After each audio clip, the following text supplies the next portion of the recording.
ನೆನಪಿದೆ, ಬುಕ್ ಓದಿದ್ದೆ ನಾನು. According to you are from India, who is Basavanna for you ಅಂತ ಶ್ರೀಕಂಠನ್ ಅವರಿಗೆ ಪ್ರಶ್ನೆ ಮಾಡಿದ್ರು ಒಬ್ರು ಅಮೆರಿಕ ದೇಶದವರು. ಎಷ್ಟು ಅದ್ಭುತವಾಗಿ ಶ್ರೀಕಂಠನ್ ಅವರು ಉತ್ತರ ಕೊಡ್ತಾರೆ ಅಂದ್ರೆ ಬಸವಣ್ಣನ ಬಗ್ಗೆ ಲಂಡನ್ ನಲ್ಲಿ ಅವರು ಮಾತು ಹೇಳ್ತಾರೆ. According to me, Basavanna is like kind like Buddha, bold like Prophet Muhammad, giant like Jesus Christ. Basavanna can strike all the characters in this world. If I made scientists, artists, intellectual people at one side, Basavanna will be equal to them ಅನ್ನುವ ಮಾತನ್ನು ಅವರು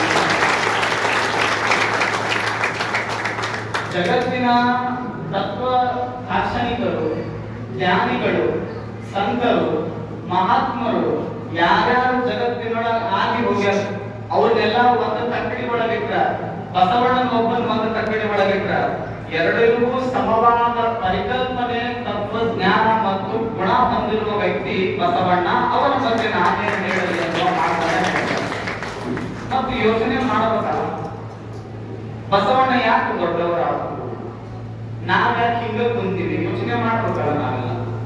ಬಸವಣ್ಣ ಯಾಕೆ ದೊಡ್ಡವರಾದ್ರು ಅಂದ್ರ ದೊಡ್ಡವರ ಬರ್ಲಿ ಸಣ್ಣವರ ಬರ್ಲಿ, suit boot ಹಾಕೊಂಡವರ ಬರ್ಲಿ ಸಣ್ಣ ದೊಡ್ಡ ಹಾಕೊಂಡವರ ಬರ್ಲಿ, ಬೆಳ್ಳಗಿದ್ದವರ ಬರ್ಲಿ ಕರಗಿದ್ದವರ ಬರ್ಲಿ, ಬಂಗಾರ ಹಾಕೊಂಡವರ ಬರ್ಲಿ ಹಾಕೊಳ್ಳದೆ ಇರೋರೇ ಬರ್ಲಿ, ಕಲ್ಯಾಣಕ್ಕೆ ಯಾರೇ ಬಂದ್ರು ಬಾಗಿದ ತಲೆ ಮುಗಿದ ಕೈಯಿಂದ ನಿಮಗಿದು ಕಲ್ಯಾಣಕ್ಕೆ ಸ್ವಾಗತ ಅಂತ ಅವ್ರನ್ನ ಸ್ವಾಗತ ಮಾಡಿಕೊಂಡು ಬಸವಣ್ಣ ದೊಡ್ಡವರಾದಷ್ಟೇ, ಮಾತಿನಿಂದ ಬಸವಣ್ಣ ದೊಡ್ಡವರಾದ. ಯಾರೇ ಬಂದ್ರು ಒಂದಿಷ್ಟು ಬಾರಿ ಇಂದ ಬರ್ರಿಯಪ್ಪ ಅನ್ನೋದಷ್ಟೇ ನಾಲಿಗೆಯಿಂದ. ಈಗ ನಿಮ್ಗೆ ಹಿಂಗ್ ಹೇಳಿದ್ರೆ ಅರ್ಥ ಆಗಂಗಿಲ್ಲ, ನಿಮ್ ಭಾಷೆದಾಗ ಹೇಳ್ತೇನೆ ನಾನು. ಈಗ ನೀವೆಲ್ಲ ಟೈಮ್ ಬಂದಿರಿ, ಈಗ ನೀವು ಇಂಥ ಬಿಸಿಲದಾಗ ಬಿಸಿ ಬಿಸಿ ರೊಟ್ಟಿ ಬಡ್ದಿರ್ತೀರಿ, ಬಿಸಿ ರೊಟ್ಟಿ ಬಡ್ದು ಅದಕ್ಕೆ ದಿವಸ ರೊಟ್ಟಿ ತಿನಿಸಿ ತಿನಿಸಿ ಬ್ಯಾಸರ ಆಗಿರ್ತೈತಿ.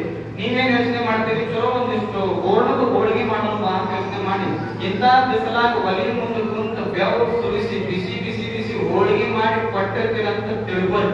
ಅವ ಹೊರಗೆ ಜಗಳ ಆಡಿರ್ತಾನ, 4 ಮಂದಿಯಾಗ ಜಗಳ ಆಡಿ ಬಂದು ಅವ್ನ ಕಣ್ಣು ಕೆಂಪಾಗಿ ಮನೆಗೆ ಬಂದಿರ್ತಾನ. ನೀವು ಕೊಟ್ಟ ಬಿಸಿ ಹೋಳಿಗೆ ಹಿಂಗ ಒಗದು ಜಸ್ಟ್ ಹಿಂಗ ಒಂದು ತುತ್ತು ತಿಂದು ದನಾನು ತಿನ್ನುವುದಿಲ್ಲ ಹಂಗ ಮಾಡಿ ಅಂತ ನಿಮಗೆ ಬೈದಾಗಿಲ್ಲ. ಅವ ಹೊರಗೆ ಜಗಳ ಆಡಿರ್ತಾನ, ಪಾಪ ನಿಮ್ಮ ಮ್ಯಾಗ ಸಿಟ್ಟು ಹಾಕಿರ್ತಾನ. ಅವ ಹಾಕ್ತಿವಿಲ್ಲ ನಾವೆಲ್ಲ ಸಿಟ್ಟು, ನಾವು ಸ್ವಾಮಿಗಳು ಯಾರ ಮ್ಯಾಗ ಹಾಕಾಕ್ ಬರಂಗಿಲ್ಲ, ನೀವೆಲ್ಲ ಓದ್ ಹೆಣ್ಣಿನ ಸಿಟ್ಟು ಹಾಕ್ತಿರಿ. ಅವ ಅಂದಿರ್ತಾನ ಹೊರಗೆ ಜಗಳ ಆಡಿ ಬಂದು ಒಂದು ಬಿಸಿ ಹೋಳಿಗೆ ನೀವು ಅಷ್ಟು ಬೆವರು ಸುರಿಸಿ ಬರೀ ಮುಂದೆ ಕುಂತು 2 ತಾಸು ಬಿಸಿ ಹೋಳಿಗೆ ಮಾಡಿದ್ರು ಅವ ಸಿಟ್ನಾಗ ಏನಂತಾನ, ದನಾನು ತಿನ್ನುವುದಿಲ್ಲ ಹಂಗ ಮಾಡಿಯಲ್ಲ ಹೋಳಿಗೆ ಅಂತ ಸಿಟ್ನಾಗ ಅಂತಾನ. ಅವ್ರು ನೀವೇನಂತ ನಿಮ್ ಬೆತ್ತ ನೆತ್ತಿಗಿರಂಗಿಲ್ಲ, ಬಡಿ ಎತ್ತಂಗಿಲ್ಲ, ನೀವು ಅವಾಗ ಸರಿಗೆ ಎತ್ತಂಗಿಲ್ಲ, ಬಡಿ ಎಸಿ ಏನಂತೀವಿ ನೀನು ಅವನೇಗೆ ತಗೋ ಅಂತ ದನ ಕೊಲ್ಸಂಗಿಲ್ಲ, ನೀನು ಅವನೇಗೆ ತಗೋ ಅಂತ ದನ ಕೊಲಿಸ್ತಿರಿಲ್ಲ. ಹೊರಗೆ ಜಗಳಾಡಿ ಬಂದು ವ್ಯಕ್ತಿ ನಿಮ್ಮ ಬಿಸಿ ಹೋಳಿಗೆ ತಿಂದು ದನಾನು ತಿನ್ನಾಗಿಲ್ಲ ಅಂತ ಅಂದ್ರ ಅವನು ಕಟ್ಕೊಂಡಿದ್ರು ಸಹಿತ ನೀನು ಅವನೇ ತಗೋ ಅಂತ ಅಂತೀವಿ. ಜರ ಒಂದ್ ವೇಳೆ ಅವ ಏನಾರ ನೀವು 2 ದಿನದ ರೊಟ್ಟಿನೇ ಕೊಡ್ರಿ, ಅವ ಏನಾರ ಒಂದು ತುತ್ತು ರೊಟ್ಟಿ ತಿಂದು ಬಾಳ ಚೆನ್ನಾಗಿತ್ತು ನೋಡಿ ರೊಟ್ಟಿ ಅಂತ ಹೋಳಿಗೆ ಬಿಟ್ಟ ಮರ್ದಿನ ಮತ್ತೆ ಬಿಸಿ ಹೋಳಿಗೆ ಮಾಡಿ ಹಾಕಬೇಕ. ಬಿಸಿ ಹೋಳಿಗೆ ಊಟ ಮಾಡುದು ಕಟ್ ರೊಟ್ಟಿ ತಿನ್ನುದು ಎಲ್ಲ ಎಲ್ಲೈತಿ, ನಾಲಿಗೆ ಮಾಡೈತೆ ಅಷ್ಟೇ. ನಾಲಿಗೆಯಿಂದ ದನ ಅನ್ನೋ ಶಬ್ದ ಬಂತು ಅಂದ್ರೆ ಮನಸ್ಸಾಗ ಕಟ್ರೊಟ್ಟಿ ಸಿಗ್ತೈತಿ, ನಾಲಿಗೆಯಿಂದ ಪ್ರೀತಿಯಿಂದ ಬಾಳ ಚಂದ ಆಗೈತಿ ನೋಡೋ ಮಾತು ಸಿಕ್ಕರೆ ಮನಸ್ಸಾಗ ಹೋಳಿಗೆ ಸಿಗ್ತದ. ಹೋಳಿಗೆ ಸಿಗುದು ರೊಟ್ಟಿ ಸಿಗುದು ನಾಲಿಗೆ ಐತಿ, ನಾಲಿಗೆ ಚಲೋ ಇತ್ತಂತ ಅದೇ ನಿಜವಾದ ಸಂತೋಷ. ಶರಣ ಹೇಳಂಗಿಲ್ಲ, ಮೃದು ವಚನವೇ ತಪಂಗಳಯ್ಯ, ಮೃದು ವಚನವೇ ಜಪಂಗಳಯ್ಯ, ಮೃದು ವಚನವೇ ಸದಾಶಿವ ದೊಲಿಮೆಯ ಕಾಣ. ದೇವರು ಮೆಚ್ಚಬೇಕಾಗಿತ್ತಂದ್ರೆ ಬಂಗಾರ ದೀಪ ಹಚ್ಚಬೇಕಂತ ಏನಿಲ್ಲ, ದೇವರನ್ನ ಮೆಚ್ಚಬೇಕಾದ್ರೆ ಮನಿ ಕಟ್ಟಿ ಗೋಪುರಗಳನ್ನ ಕಟ್ಟಿಸ್ಬೇಕಂತ ಏನಿಲ್ಲ, ದೇವರನ್ನ ಮೆಚ್ಚಬೇಕಾದ್ರೆ 3 ಹೊತ್ತು ಉಪವಾಸ ಮಾಡ್ಬೇಕಂತ ಏನಿಲ್ಲ, ದೇವರನ್ನ ಮೆಚ್ಚಬೇಕಾದ್ರೆ ನಾವು 3 16 ಸೋಮವಾರ ಉಪವಾಸ ಮಾಡ್ಬೇಕಂತ ಏನಿಲ್ಲ. ದೇವರು ಯಾವಾಗ ಮೆಚ್ಚತಾನಂದ್ರೆ ಉಪವಾಸ ಮಾಡಿದ್ರು ದೇವರು ಮೆಚ್ಚತಾನೋ ಬಿಡ್ತಾನೋ, ಗೋಪುರಗಳನ್ನ ಮೇಲೆ ಕಟ್ಟಿಸಿದ್ರು ದೇವರು ಮೆಚ್ಚತಾನೋ ಬಿಡ್ತಾನೋ, ಬಂಗಾರದ ಕಳಸ ಇಟ್ಟರು ದೇವರು ಮೆಚ್ಚತಾನೋ ಬಿಡ್ತಾನೋ.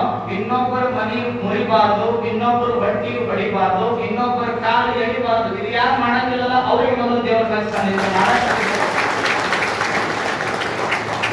ಇನ್ನೊಬ್ಬರ ಮನಿ ಮುರಿದು ಇನ್ನೊಬ್ಬರ ಬೆಳ್ಯಾಕತ್ತಾರ, ಅವ್ರ ಕಾಲು ಎಳೆದು ಇನ್ನೊಬ್ಬ ಚಲೋ ಗಾಡಿ ತಂದಾನ, ಅವ್ನ ಗಾಡಿ ಸ್ಕ್ರಾಚ್ ಮಾಡಿ, ಇನ್ನೊಬ್ಬ ಚಲೋ ಮನಿ ಕಟ್ಟಾನ, ಅವ್ನ ಮನಿ ಮ್ಯಾಗ ಲಿಂಗಡ್ ಮಾಡಿ ಹೋಗದು ಹೋಗಿ ಶ್ರೀಶೈಲ ಕೈ ಮುಗಿದು ಬಂದ ಶ್ರೀಶೈಲ ದೇವರ ಮೆಚ್ಚ ಸಾಧ್ಯ ಅಂತ ಹೇಳಿ ನೋಡೋದು. ಕಾಶಿ ವಿಶ್ವನಾಥರು ಹೋಗಿ ಕಾಶಿ ವಿಶ್ವನಾಥ ಕೈ ಮುಗಿದು ಯಪ್ಪ ನಿನ್ನ ದೇಣಿಗೆ ಇವತ್ತು 11,000 ಕೊಡಾಕತ್ತೇನಂತ ಬಯಸಿ ಊರಿಗಿಂದ ಹಳ್ಳ ಬಿದ್ದು ಕುಡಿಗೆ ₹1 ಕೊಡ್ಲಾರ್ದವ ಹೋಗಿ ಕಾಶಿ ವಿಶ್ವನಾಥರಿಗೆ 11,000 ಕೊಟ್ಟ ಕಾಶಿ ವಿಶ್ವನಾಥ ನಚ್ಚಕ್ಕೆ ಸಾಧ್ಯ ಐತೆ ಹೇಳಿ ನೋಡೋಣ. ಧರ್ಮ ಎಷ್ಟು ಚಂದ ನಮ್ಗೆ ಬಸವಣ್ಣ ಕೊಟ್ಟ ಅಂದ್ರ ಯಾರು ಬಿದ್ದಾರ ಅವರನ್ನ ಮೇಲೆ ಯಾವುದಯ್ಯ ಮಧುರ ಸ್ವರ ಹೇಳಂಗಿಲ್ಲ. ಎಷ್ಟು ಚಂದ ಸಿದ್ಧಯ್ಯ ಪುರಾಣಕ್ಕೆ ಹೇಳ್ತಾರೆ, ಯಾವುದಯ್ಯ ಮಧುರ ಸ್ವರ ಬಿದ್ದವರನ್ನ ಮೇಲೆತ್ತಿ, ಯಾವುದಯ್ಯ ಮಧುರ ಸ್ವರ ವಸಂತದಲ್ಲಿ ಕೋಗಿಲೆ ಕೂಗುವುದಲ್ಲ, ತಾಯಿ ಮಗುವನ್ನ ಕರೆಯುವುದಲ್ಲ, ಅಳುತ್ತಾ ಕೂತ ಕಣ್ಣೀರು ಒರೆಸಿ ನಿನ್ನೊಳಗೆ ನಾನಿದ್ದೆ ನನ್ನ ಮಾತೆ ಮಧುರ ಸ್ವರ ಸ್ವತಂತ್ರ ದಿನ ಸಿದ್ದೇಶ್ವರ. ಎಷ್ಟು ಸಾಧ್ಯ ಇದೆ, ಎಷ್ಟು ಸಾಧ್ಯ ಇದೆ ಅಷ್ಟು ಇನ್ನೊಬ್ಬರನ್ನ ಮೇಲೆತ್ತುವ ಕೆಲಸ ಮಾಡಬೇಕು. ಎಷ್ಟು ಸಾಧ್ಯ ಐತೆ ಅಷ್ಟು ನಾ ಅನ್ನೋದು ಬಿಡಬೇಕಷ್ಟೇ.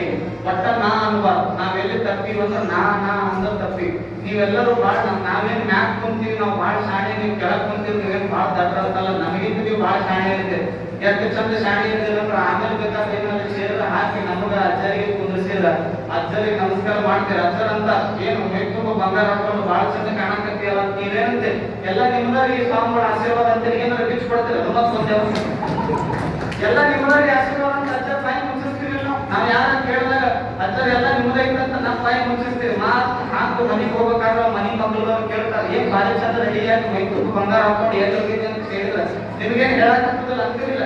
ನೀ ಯಾವಾಗ ನನ್ನ ಮನೆ ಮಕ್ಳು ಬಂದಿ ಅವಾಗ ನಾ ಇಟ್ಟು ಚಲೋ ಬಟ್ಟೆ ಹಾಕೊಳಕಂತೆ, ಇಟ್ಟು ಚಲೋ ಬಂಗಾರ ಹಾಕೊಳಕಂತೆ. ನೀ ನನ್ನ ಮನೆ ಮಕ್ಳು ಇರ್ತಿದ್ದಿಲ್ಲ ಅಂದ್ರೆ ನಾ ಇಟ್ಟು ಚಲೋ ಬಟ್ಟೆ ಹಾಕೊಳಕ ಬರ್ತಿದ್ದಿಲ್ಲ ಅಂತ ಅವ್ರ ಬಾಯಿಗೂ ಮುಚ್ಚಿಸ್ತಾರೆ. ನೀವು ಮಾತಾಡೋದಿಲ್ಲ. ಒಳಗೆ ಹೋಗೋದಕ್ಕೆ ಅವ ಚೇಲ್ ಮಾಡಿ ಕುಂತಿರ್ತಾನ, ಚಂದ ಗಟ್ಟಿಗೆ ಏನ್ ಚೇಲ್ ಮಾಡಿ ಕುಂತಿರ್ತಾನಲ್ಲ. ಮದುವೆಯಾಗೂ ಇಟ್ಟ ಚಂದ ರೆಡಿ ಆಗಕ್ಕಲ್ಲ. ಯಾರೋ ಸ್ವಾಮಿಗಳು ಬಂದಾರ ಅಂತ ರೆಡಿಯಾಗಿ ಹೋಗಿಲ್ಲ ಅಂತ ಅಮ್ಮ ಅಂದಾಗ ಅವ್ನಿಗೆ ಏನಂತೀರಿ ನೀವು? ನಂದು ಏನೈತ್ರಿ ಎಲ್ಲ ನಿಮ್ದ. ಯಾವಾಗ ನಿಮ್ಮ ಕತ್ತಿಗೆ ತಾಳಿ ಕಟ್ಟಿಸ್ಕೊಂಡ್ಬಿಟ್ಟೆ ಅವತ್ತ ನಾ ಗೆದ್ದೆ. ನಿಮ್ಗೆ ಯಾವಾಗ ನಾ ತಾಳಿ ಕಟ್ಟಿಸ್ಕೊಂಡ್ಬಿಟ್ಟೆ ಈ ಬಂಗಾರ ಈ ಸೀರೆ ನೋಡಿ, ನೀವು ಕಟ್ಟಿದ ಸೀರೆ ಹಾಕೊಂಡು ಹೋಗಿನಿ, ನನ್ನ ತವ್ರ ಮನೆ ನಮ್ಮ ಅವ್ರ ಸೀರೆ ಹಾಕೊಂಡು ಹೋಗಿಲ್ಲ ಅಂತ ಅವ್ನು ಒಪ್ಪಿಸಿ ಅವ್ನು ಡಪ್ ಮಾಡ್ಬಿಡ್ತೀರ ಅಲ್ಲಿ. ಹಾಗ ಒಳಗೆ ಹೋಗೋದಕ್ಕೆ ದೇವ್ರ ಕೊಲಿ ಇರ್ತೈತಿ. ದೇವ್ರ ಕೊಲಿ ಕೈ ಮುಗಿದ ಜಗಲಿ ಕೈ ಮುಗಿದ ದೇವರಿಗೆ ಅಂತೀವಿಲ್ಲ ನಂದೇನು ಇಲ್ಲಪ್ಪ ದೇವನೇ ಇದೆಲ್ಲ ನೀ ಕೊಟ್ಟ ಭಿಕ್ಷೆ ಅಂತ ದೇವರಿಗೂ ನಮಸ್ಕಾರ ಮಾಡಿ ವಾಪಸ್ ಮಲ್ಕೋಬೇಕಾದ್ರೆ ಅವಾಗ ರಾತ್ರಿ ಆ ಕಡೆ ಈ ಕಡೆ ನೋಡ್ರೆ ಇನ್ನೊಂದು ನೆನಪಿಟ್ಕೊಂಡ್ಬಿಡ್ರಿ. ಆ ಕಡೆ ಈ ಕಡೆ ರಾತ್ರಿ 11-11:30 ಊಟ ಮಾಡಿ ಮಲ್ಕೋಬೇಕಾದ್ರೆ ಚಾದರ ತುಂಬ ಹಚ್ಕೋಬೇಕಾದ್ರೆ ಅವಾಗಂದ್ರೆ ಸ್ವಾಮಿಗಳು ಏನೂ ಇಲ್ಲ, ದೇವ್ರಿಗೂ ಏನೂ ಇಲ್ಲ, ಇದು ನನ್ನ ಕಟ್ಕೊಂಡದ ಇದ್ರದ್ದು ಏನೂ ಇಲ್ಲ, ಮಕ್ಕಳ ಮನೆಯವ್ರಿಗೂ ಏನೂ ಇಲ್ಲ, ಎಲ್ಲ ನಾ ಮಾಡಿದಿ ನಾ ಗಳಿಸಿದಂತ ಯಾರು ಇಲ್ಲ ಅಂದಾಗ ಅಂದ್ರೆ ನೀವು ಗೆದ್ರೆ ಇಲ್ಲ ಕೆಟ್ಟಾಗ ಅವತ್ತ ನನ್ನದು ನಾ ಮಾಡಿದೀನಿ ಅಂತ ಯಾರು ಇರಬಾರ್ದು. ಮಕ್ಳು ಆ ಕಡೆ ಕಡೆ ನೋಡಿದಾಗ ಯಾರು ಇರಬಾರ್ದು. ಅವಾಗ ನಾ ಮಾಡಿದ ನಾ ಗೆದ್ದೆ ಅಂತ ಅಂದ್ರ ಕೆಟ್ಟಂಗಷ್ಟೇ. ಬಸವಣ್ಣ ಯಾರು ದೊಡ್ಡವರಾದ್ರು ಒಟ್ಟ ನಾ ಅಂದಿದ್ದ ಅಲ್ಲಮ್ಮರನ್ನ ಪ್ರೈಮ್ ಮಿನಿಸ್ಟರ್ ಆಗಿ ಕೂರಿಸಿ ಸುಮ್ಮನೆ ಮೂಲೆಗೆ ಒಬ್ಬ ಮಂತ್ರಿಯಾಗಿ ನಿಂತ್ಕೊಳ್ಳಿಲ್ಲ. ಬಸವಣ್ಣ ಯಾವತ್ತು ನಾ ಮಾಡೀನಿ ನಂದು ಮಾಡೀನಿ ಅಂತ ಅನ್ಲಿಲ್ಲ. ಅಷ್ಟ ಅಂದಾಗಂತಾನೆ ಇವತ್ತು ಬಸವಣ್ಣ ಅತಿ ದೊಡ್ಡ ಸ್ಥಾನಕ್ಕೆ ಹೋಗಿ ಕುಂತ. ಅಂತಹ ಬಸವಣ್ಣನ ಕಾರ್ಯಕ್ರಮ ಇದು ಸಣ್ಣ ಹಳ್ಳಿ ಅಂತ ಅನ್ಕೋಬೇಡ. ಯಾವುದು ನಿಜವಾದ ಸಣ್ಣದು ಅಂದ್ರ ನಿಜವಾದ ಸಣ್ಣ ಊರು ಯಾವುದು ಅಂದ್ರ ಯಾವ ಊರ್ ಒಳಗ ಬರೀ ಬಾರ್ಗಳು ಜಾಸ್ತಿ ಆಗ್ಯಾವ, ಯಾವ ಊರ್ ಒಳಗ ಬರೀ ಚಾಣ ಚೂಚು ಮಂದಿ ಜಾಸ್ತಿ, ಯಾವ ಊರ್ ಒಳಗ ಪ್ರತಿ ಮನಿ ಒಳಗ ದೀಪ ಬೆಳಗಂಗಿಲ್ಲ, ಯಾವ ಊರ್ ಒಳಗ ಇನ್ನೊಬ್ಬರು ನೋಡಿ ಹೊಟ್ಟಿ ಉಡ್ಕೋತಾರಲ್ಲ ಅದು ನಿಜವಾದ ಸಣ್ಣ ಊರ. ಯಾವುದು ನಿಜವಾದ ದೊಡ್ಡ ಊರು ಅಂದ್ರೆ ಯಾವ ಊರ್ ಒಳಗ ನಿತ್ಯ ಪ್ರವಚನ ನಡೀತದ, ಯಾವ ಊರ್ ಒಳಗ ಧರ್ಮ ಕಾರ್ಯ ನಡೀತಾವ, ಯಾವ ಊರ್ ಒಳಗ ಎಲ್ಲಾ ಬಿಟ್ಟು ನಾವೆಲ್ಲರೂ ಧರ್ಮಕ್ಕೆ ನಿಂತ್ಕೊಂಡು ನಮ್ಗೆ ಹುಡುಗರು ಗಟ್ಟಿಯಾಗಿ ನಿಂತ್ಕೊಂತಾರಲ್ಲ ಅಟ್ಟು ಇದು ಸಣ್ಣ ಊರಲ್ಲ, ಇದು ದೊಡ್ಡ ಊರು ಅನ್ನೋದನ್ನ ನೋಡಿ. ನಿಮ್ಮೂರಲ್ಲಿ ಟೇಲರ್ ಇರ್ತಾನೆ, ಟೇಲರ್ ಇರ್ತಾನಿಲ್ಲ ಅವ ನೋಡ ಎರಡು ವಸ್ತು ಇಟ್ಕೊಂಡಿರ್ತಾನೆ. ಒಂದು ಸೂಜಿ ಇಟ್ಕೊಂಡಿರ್ತಾನ, ಒಂದು ಕತ್ರಿ ಇಟ್ಕೊಂಡಿರ್ತಾನೆ. ಕತ್ರಿನ ಹೇಳ್ಬೇಕಾದ್ರೆ ಒಂದಿರ್ತಾನೆ ನೋಡಿದ್ರಿಲ್ಲ ಹಸುವಾಗಿ ಪಾಪ ನಿಂಬು ಹಸುವಾಗಿ ನಾನು 4 ಬಂದು ನನಗೆ ಹಸುವಾಗಿರ್ಬೇಕು. ನೀವು 10 ಊಟ ಮಾಡಿದ್ರೆ ನಿಂಬೆ ಹಸುವಾಗಿರ್ಬೇಕಾದ್ರೆ 4 ಬಂದವ್ ನನಗೆ ಹಸುವಾಗಿರ್ಬೇಕು. ನೀವು ನೋಡಿ ಊರಾಗ ಟೇಲರ್ ಕತ್ರಿ ಏನ್ ಮಾಡಿರ್ತಾನ ದೊಡ್ಡದಲ್ಲ ಕೈಯಾಗ ಸಿಗ್ತಿರ್ತಾನ, ಕಾಲ ಹೋಗಿರ್ತಾನ, ಎಲ್ಲಿ ಬೇಕಾದ್ರೆ ಕಾಲ ಹೋಗಿರ್ತಾನೆ. ಸೂಜಿ ಹಾಕಲ್ಲ, ಚೂಪ್ ಟೆಪ್ಪಿಗೆ ಹಾಕೊಂಡು ಅದನ್ನ ಬೆಳಗ್ಗೆ ತುರ್ಕೊಂಡಿರ್ತಾನೆ ನೋಡಿರಿ. ಚೂಪ್ ಟೆಪ್ಪಿಗೆ ಹಾಕೊಂಡು ಇದು ಕಾಲಾಗ ಹೋಗದ್ರ ಕಾಲಿಗೆ ನಂದೆ ತೆಲಿ ಮೇಲೆ ಇಟ್ಕೊಂಡಿರ್ತಾನೆ. ತೆಲಿ ಮ್ಯಾಗಿಂದ ಸೂಜಿಗೂ ಕಾಲಾಗ ಬಿಟ್ಟು ಕತ್ರಿಗೂ ಜಗಳ ಚಾಲು ಆಯ್ತು. ಕತ್ತೆ ಅಂತ ನೋಡಕ್ ನಾ ಇಷ್ಟು ದೊಡ್ಡ ಮಂದಿ ನೀವು ಟೇಲರ್ ನನಗೆ ಕಾಲಾಗ ಹೋಗಿವ, ನೀವು ನೋಡಕ್ ಇಟ್ಟು ಸಣ್ಣ ಮಂದಿ ನೀವು ತೆಲಿ ಮ್ಯಾಗ ಇಟ್ಕೊಂಡ ನನಗೆ ಒಟ್ಟಿಗೆ ಏನ್ ತಿಂತಾನಿವ ಅಂತ ಟೇಲರ್ಗೆ ಕತ್ರಿ ಬೈತು. ಅದು ಸೂಜಿ ನಕ್ಕೊಂಡ್ ಬದುಕಿ ಮತ್ತೆ ಮಾತು ಹೇಳಿದ್ರು, ನೀ ಬೈಯಾಕ್ ಹೋಗ್ಬೇಡಪ್ಪ ನೀನು ದಗದ ಅಂತದ್ದೈತಿ ಅಂತ. ನೀ ಬೈಯಾಕ್ ಹೋಗ್ಬೇಡ ನೀನು ದಗದ ಅಂತದ್ದೈತಿ. ಎಷ್ಟು ಸಮಾಜದಾಗ ದೊಡ್ಡ ಅದಾವ ಅವೆಲ್ಲ ನೀ ಕಟ್ ಮಾಡ್ಕೊಂಡ್ ಕಂಡಿ, ಅದಕ್ಕೆ ನೀ ಕಾಲಾಗದೆ ನಾ ಎಂತ ಸಣ್ಣ ಅಂದ್ರೂ ನನ್ನ ಕೆಲಸ ಏನು ಜೋಡಿಸೋದು, ನಿನ್ ಕೆಲಸ ಏನು ಕಟ್ ಮಾಡೋದು. ಸಮಾಜದಾಗ ನೀ ಎಷ್ಟೇ ದೊಡ್ಡವರು ಕಟ್ ಮಾಡೋ ಕೆಲಸ ಮಾಡಕಂತಿದ್ರೆ ಕಾಲವೇ ಇಲ್ಲ. ಸಮಾಜದಾಗ ನೀ ಎಷ್ಟೇ ಸಣ್ಣವರು ಜೋಡಿಸೋ ಕೆಲಸ ಮಾಡಕಂತಿದ್ರೆ ತೆಲಿಗಾಗಿರ್ತಿ, ಅಷ್ಟು ಜೋಡಿಸೋ ಕೆಲಸ ಮಾಡ್ತೀವಿ. ಸೂಜಿ ಕತ್ರಿ ಒಂದು ಕಿಮ್ಮತ್ತಿನ ಮಾತು ಹೇಳಿಕೊಡ್ತೈತೆ ನಮ್ಮ. ಮತ್ತೆ ನಿಮ್ಮವರೆಗೆ ಅವ್ರ ಕಡ್ಡಿಪಟ್ಟ ನೋಡ್ರು, ಈ 10 ವರ್ಷದಿಂದ ಕಡ್ಡಿಪಟ್ಟ ಬೆಲೆ ಹಾಕಿದ್ದೇನ ₹100. ಇವತ್ತೈತೆ ಮತ್ತೆ ಏರ್ಬೇಕಲ್ಲ, ಕಡ್ಡಿಪಟ್ಟದ ಬೆಲೆ ಏರ್ಬೇಕಲ್ಲ, ಯಾಕೆ ಏರಿಲ್ಲ? ಪೆಟ್ರೋಲ್ ಬೆಲೆ ಏರಕ್ಕೆ 10 ವರ್ಷದಿಂದ ಪೆಟ್ರೋಲ್ 60 ಬೇಡ ₹50 ಸಿಗ್ತಿತ್ತು. ಈಗ 102, 103, 1.2, 1 ಸಮಥಿಂಗ್ ಎಲ್ಲ ಹಂಗಾಯ್ತು. ಹಾಲಿನ ಕಿಮ್ಮತ್ ಜಾಸ್ತಿ ಆಗಿದೆ. 10 ವರ್ಷದಿಂದ ನಂಗಂತ ಮಾಡಿ ಒಂದು ಎಕರೆಗೆ ಎಷ್ಟಿತ್ತು? ₹6, ₹12 ಇತ್ತು, ನಮ್ಗೆ ಗೊತ್ತಿಲ್ಲ.